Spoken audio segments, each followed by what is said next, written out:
Good morning, everyone, and welcome back to our backyard. This morning's video is going to be a little bit different, and I'm starting out this morning because, well, I do start out every morning, but you can see I've got a hummingbird moth here. And I'm going to get in a little bit closer. We've had hummingbird moths fairly regularly in our gardens, and right now this hummingbird moth is feasting on our Amante salvia.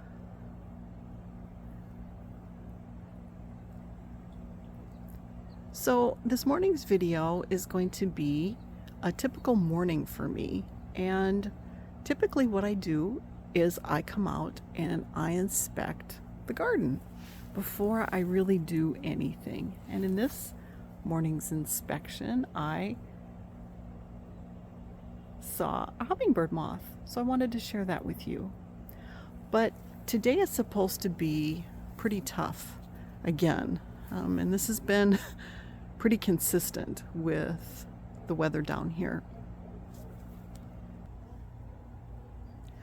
Right now it's about 6:45 in the morning, and this is typically when I get up and come out because we've had such a hot summer this year, and it's 95% humidity. So I walk out and my glasses fog up and everything fogs up, and I take a look around the garden. So the first thing I do is I get ready to feed the birds. So that's the first activity. Well, I should say the second activity, because the first activity I go around and just inspect everything and pick up any debris that might have fallen from my blooms. So now what I'm going to do is I am going to go inside and I'm going to get my bird food supplies. So by my sliding glass back door, we keep a tub of our bird food. And after looking at the bird feeders today, I am going to put in peanuts and some no mess blend, which I've got to get my scoop to do that. And then I'm going to put out some bark butter. If I only had one food that I could feed to my birds, it would probably be this. And this is bark butter with hot pepper. And the reason for hot pepper is so it doesn't attract squirrels or other mammals. But bark butter is a huge favorite, and it has sustained so many birds. So what I typically do is, I've done a video on this before, is I just put some bark butter on the back of my fork.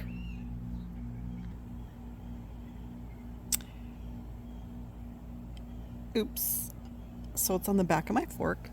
And typically what I do is I just put it on our tree.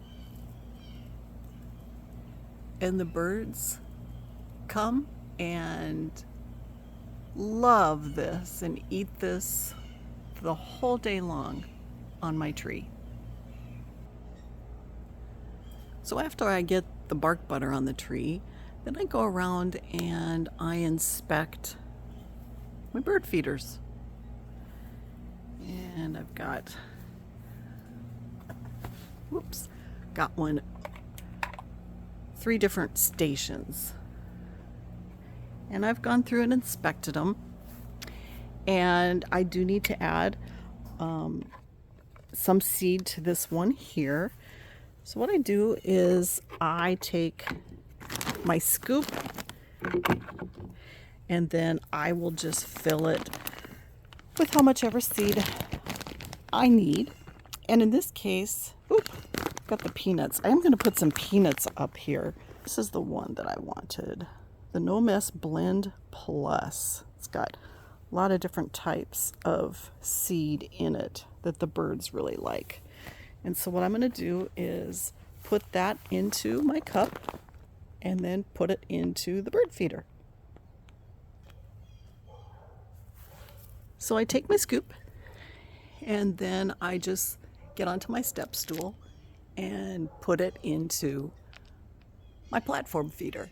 And then I take care of that for the day, fill my bird feeders, and then the birds are taken care of. Now that I have the birds taken care of and all my seeds refilled and replenished, now it's time to water. And what's really important in our yard is, I've mentioned last year, we installed drip irrigation. And I have 8 zones in our yard. And this is one of the setups on one of our faucets. And then on the north side of our house, we have another zone set up with 4 more. And this is just right next to our fence. And the reason I'm mentioning drip is because it's been absolutely invaluable, not only for watering my pots, but also for the garden beds. And here south of Houston, we've had a pretty difficult summer. As I mentioned, today is again hot. We've had temperatures over 100 degrees. Today we have another excessive heat warning, and I think the straight temperature is supposed to be 102, and the heat index is supposed to be 115. And because of our high humidity, like I said, right now it's 95%, and I am sweating bullets. That's what makes that high temperature feel even higher. And so I have to get out early in the morning to do my work, and it's tough when it's this hot. So right now, we didn't get below 82 degrees at all in the night, and so it's starting to tick up. And the longer it takes me to get my chores done, the tougher it is. And so I am now going to get to hand watering. I don't have a lot of hand watering, but I do have some hanging baskets that I need to tend to. And I also have areas that are under construction, if you will. And I need to hand water all the things that are not on drip, that I've purchased or that I've replanted or repotted, and I have it in the shade and not in its permanent home at the moment. So I did a video on my favorite watering hose, and it is this expandable hose that is 100 feet long with an adjustable wand. And the reason I like it so much is because of the ease of use, and I can just take this anywhere. It is not difficult at all to drag around. So I have got some standing plants that I need to water by hand. But this isn't too bad because of the drip system. And quite frankly, I don't think I would have a garden if I didn't have the drip system, because this year has just been brutal here in Texas. So I'm not going to take you through all of my watering, but I do have baskets and areas that I do need to tend to that aren't on drip. So once I'm done with watering the plants, the next thing I do is to fill the bird baths to make sure that the bugs and insects and birds and squirrels and everything has access to water. Quite frankly, they're miserable in this high heat also.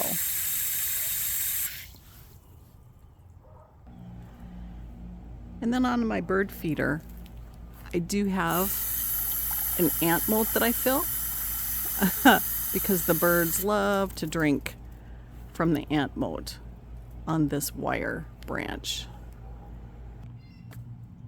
And one thing I forgot to mention on watering, if in any one of my zones I feel like I should do some spot watering, this is another thing that I absolutely love, is there is a manual button that I can push, and that zone will run, you can hear it turn on, for 10 minutes. And that also helps me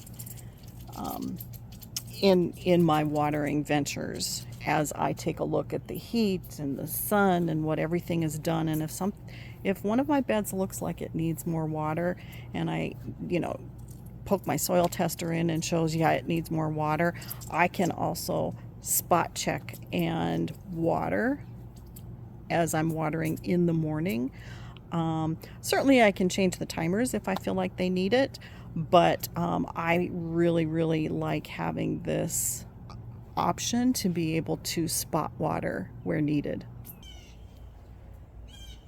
And then next up is deadheading. And I have two pruning tools that I use. This one, they're actually both from Fiskars. This one is for a little bit heavier pruning activity. And then I have a snips that I use an awful lot. And typically these aren't, oops, let's see if I can get this. These aren't cleaned. Typically I do clean them between usage with an alcohol wipe. But I find these snips to actually cover almost everything that I need. But I do have that other larger pruning tool for a little bit larger jobs. So then I get on to pruning.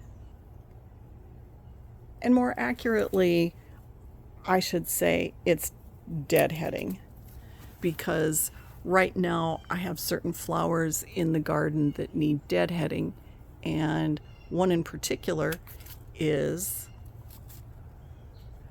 the Tithonia, or Mexican sunflower. And if you do deadhead this, it will bloom wonderfully, and that's what I'm finding. So of course I want to keep it deadheaded for the blooms, so it will bloom nicely for the butterflies. So I'll come through and I'll deadhead. Like here is a penta that I will deadhead. And I come through and just go ahead and deadhead, so flowers will continue to bloom. This doesn't take me a super long time because I do try to keep up with it. But it is that necessary maintenance that I try to go through daily. And some activity isn't just deadheading, it's actually picking off old spent blooms so they don't get all icky. Such a wonderful term, icky and nasty. And I throw this type of all my deadheading and activity like this, I throw this into the compost pile. So after taking care of the birds and their water and spot watering, both not only in the drip irrigation system that we have, but also hand watering pots that I have, hanging pots, for instance, that aren't on drip irrigation.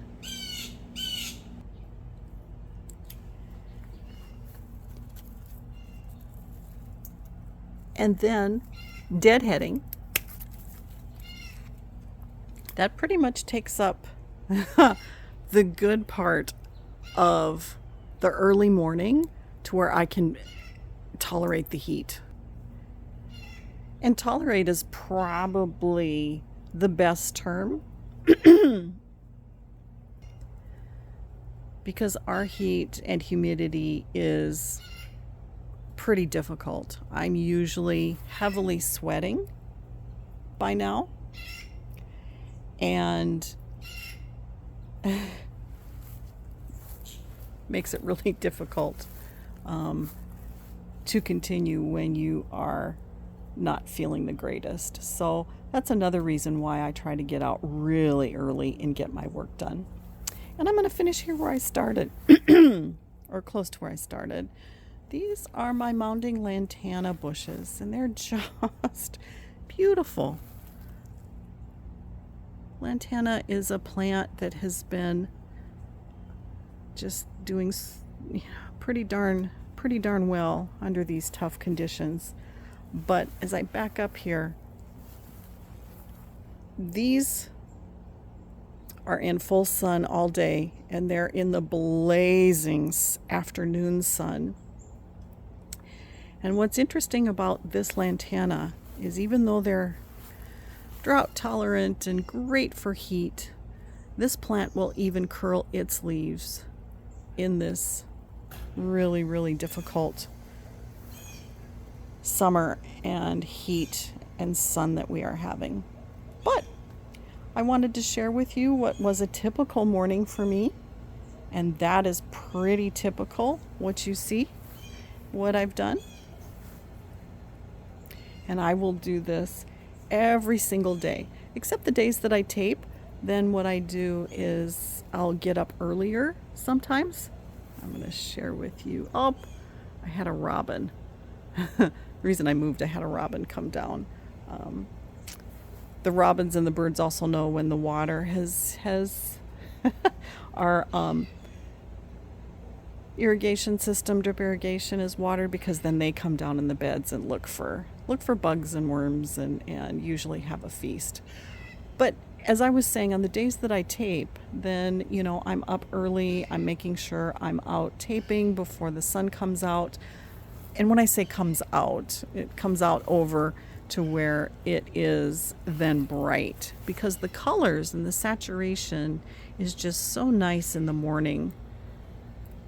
And I can usually tape and get some really good colors and true colors early in the morning. And this morning, I was able to film a hummingbird moth. So that was fun.